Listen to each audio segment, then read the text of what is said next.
Well, good morning, afternoon, evening. This is Browne Earl coming to you from Bristol, Virginia. And today I wanted to take a little bit of time because I know I've got quite a few new people in my group and whatnot also, but just to explain to you a little bit about who I am, where I've come from, what I'm doing, where am I going, where have I been. So I guess I'll kind of start at the beginning. I was unfortunately born and raised in New Jersey, and I don't own up to that very often. So, because I've spent only 16 years there, and the vast majority of my life I have spent in the South in Tennessee. And I love it here. I love the winters. They're short, but cold enough to get rid of the bugs and roaches. So, and then the rest of the year, it's pretty much okay. Anyway, so yeah, I was born and raised in Jersey.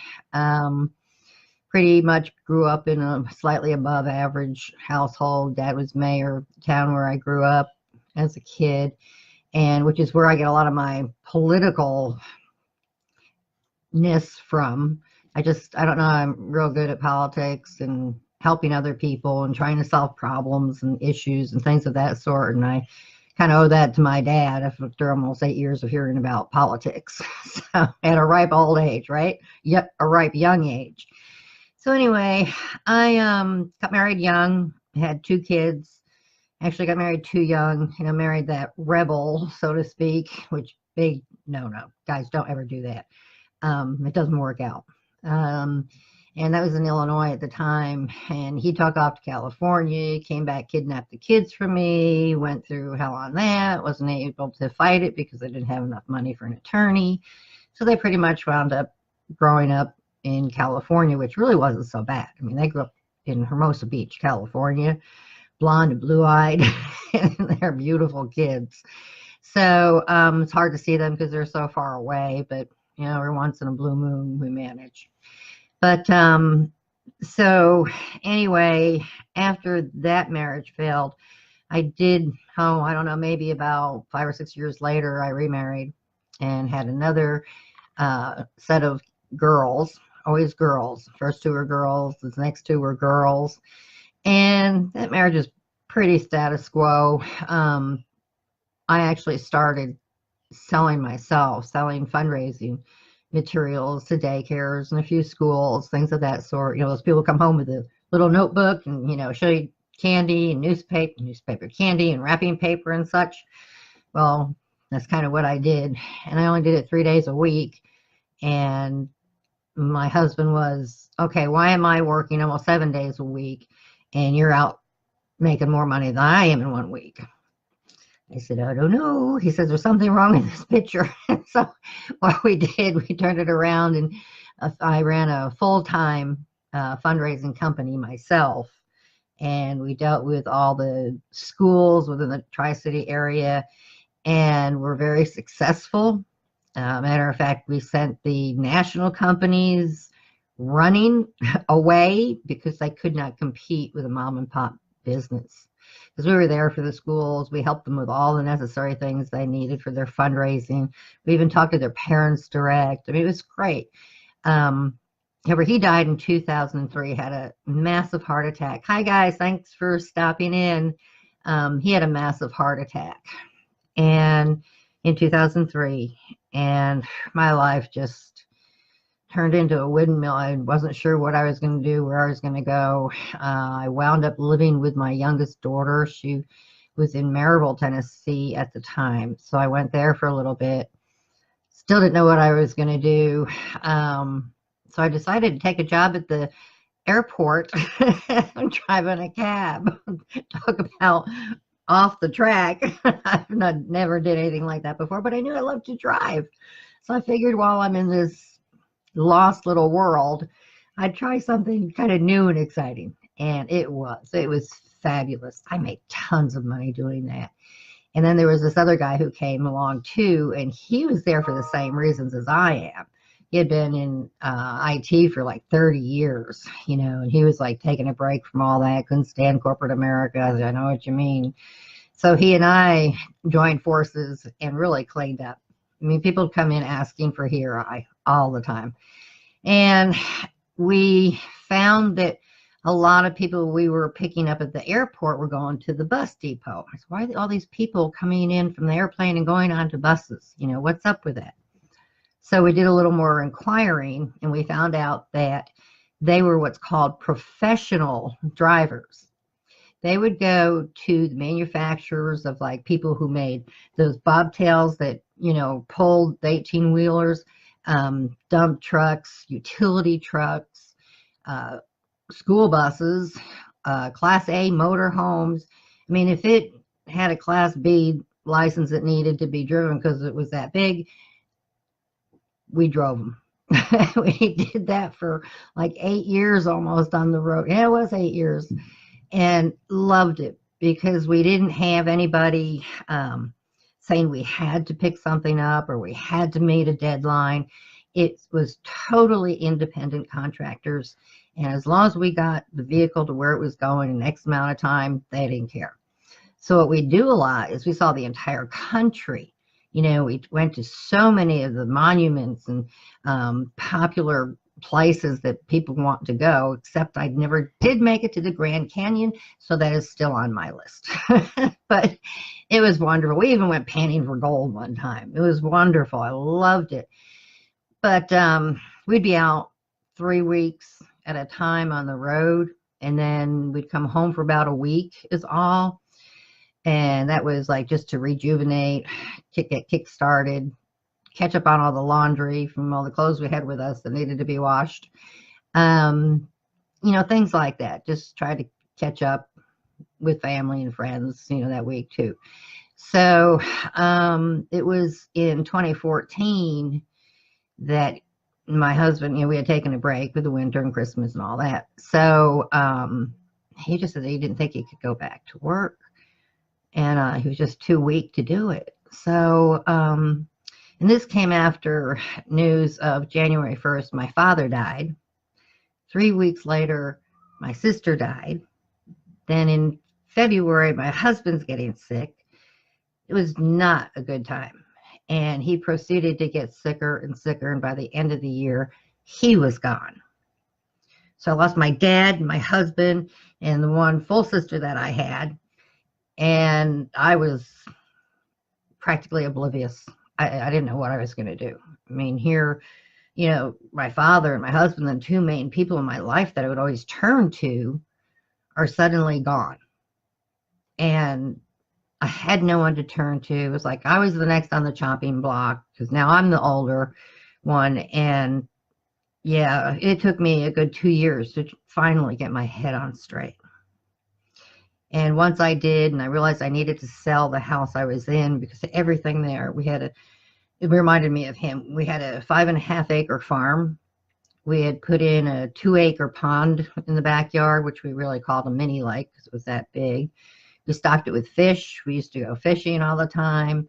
We had built a 40 by 40 red iron steel building because he wanted to have a shop, a wood shop. And at least he survived to see the completion of having that built, but that was about it. So no help from my dad. My husband's gone, lost that income too. I didn't know what I was going to do. I get, you know, retirement disability money now, and I am 65.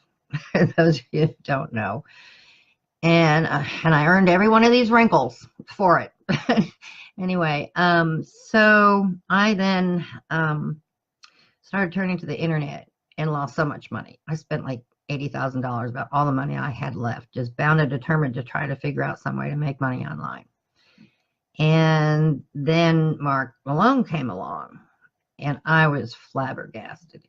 He really impressed me. That man, I thought, okay, I'm sticking with him, and only with him. I could tell the ingenious of this man's mind, and everything I would learn from him and everything he was teaching, I was absorbing and excelling in. And so I stayed with him, and he had opened Branding University, which is, you know, what I'm a part of now also. And the first time I ever made money online was by following Marc. So little plug there. If you need some help with marketing, let me know. We do teach you for free to start. So But anyway, so yeah, so I started following Marc, and things started to turn around. And right now, my main goal is to make enough money so that my 4 kids that are out there in the world in different states, so I've got one in Tennessee, I'm in Virginia, but she's still a little bit away. Um, I want to be able to see my kids and my grandkids. I mean, that's my bottom line. I don't really have a good relationship with any of the kids because I don't know, I was not a good mom. And not that I meant to not be good, it's that when I was little, from my traumatic childhood, a part of that, without going into details, I wound up going without oxygen for quite a bit of time. I was found on my bedroom floor, not breathing. Mom didn't even realize it. She picked me up, over her shoulder, got a washcloth, went in the living room, sat down, went to put the cloth on my head, and my grandmother was there. She screams because I'm blue, you know. So Mom screams, gets Dad, and he starts doing CPR on me and tells my mom to call the ambulance. You got to remember, back then it's the dial tone phones, and somebody take a message, then get it out to the emergency people, then get in their truck, and then get to our house. So the end result of all that, obviously they did revive me. I am here today. But and I didn't know this. I had a small stroke when I was 62, after losing all those people. And they found that the stroke didn't do anything in my head, but they found a place in my head where the blood vessels were all collapsed. And they said that it was really old. So they didn't understand. Did you have a stroke, years ago? I said, no, but I did have an accident when I was a kid. And they go, aha, yes, that could be from it. So basically, the torturous childhood and my majority of my adult years, I didn't realize, but I always thought it was so hard for me to learn anything. It was so hard for me to absorb everything. I had to go 95 million steps further than anyone else to get it in my brain. And then when I did, I'd excel at anything I would do, capitalize on it, outdo anybody else. But I couldn't explain it back to them how I did it. It's that little catch in my head. And so with my kids and raising them, the emotional part of it, I couldn't control at all. So any snap decision I made, 9 times out of 10, it was wrong. And now, since I do know what's wrong, I have learned how to handle that little bit of handicap, getting information in and out. And basically, I wait 12, 24 hours, or if it's really big, maybe 48, and let the information soak in. And then there's no stopping me. I've had so many different sales jobs. I've outsold newspaper staffs. I've outsold through a company that had companies from Maine to Florida, and I've outsold them. And that's my lifelong history. I mean, everything I touch as far as any sales, I've always excelled extremely well on. The internet's been a little bit rough because it's a different kind of sale, but I'm figuring it out, and I'm doing much better. And there's nothing but blue skies and all this universe for me to gain access to and grow. And so that's basically who I am, where I've come from, what I'm doing now, with the exception of one more thing. I have also joined an MLM. Marc Lowell, who is our leader through Browne University, had been working on this for a while, testing out a particular product for months, which he has done and accomplished. And he has brought this to all of us at Browne University and anyone else who would like to join. And it is a wonderful product. Businesses have what you'd call, see, it's going to be backwards for you, but it's an S curve. Business starts down here in the bottom of the S and takes 4 or 5 years to see if they're going to make it through that. And this business has. So once it makes it through there, then it's the upward pace to get to the top. And with this company, we're just at the start of that upward pace. And this particular product, the gentleman who's behind it, is the same man who ran Fiji Water up to the top, turned it into a billion-dollar business, guys. And now he's doing the same with this new, it's a weight loss product. And it's actually not just weight loss, it's a way of life. But it is excelling. And we actually, our team is outselling even the company's team as far as recruiting. We have so many people coming in because they're seeing, they understand this is the time to get in because it's going nowhere but up. You can't help but to be successful because that's the way it's going.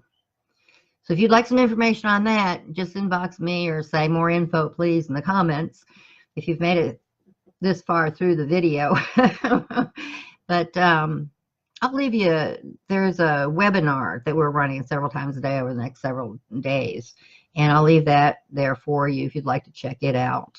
There's also a challenge in there that if you'd like to take on Marc for the challenge, there's a code. I'll put that in the box with this also. But yeah, if you want to join us, you know, nothing but smiling from ear to ear. I'm loving this. I was only in for a month and I already got a commission check. So guys, this is where it's at. You'd love it.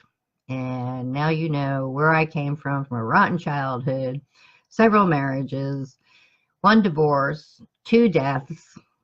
It's been a ride. I'll tell you what, I've been through so much.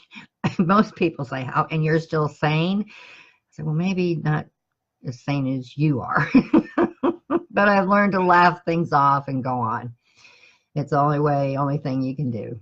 But anyway, guys, I appreciate you all for coming on and checking this out. And if I can do anything to help anybody with anything, branding, learning how to work on the internet, or wanting to join this weight loss challenge with me, company's going nowhere but up, like I said, just give me a shout out and help me down and I'll help you up to the top. Anyway, thank you for hanging in there and God bless you all, and I will talk to you later again. Bye for now.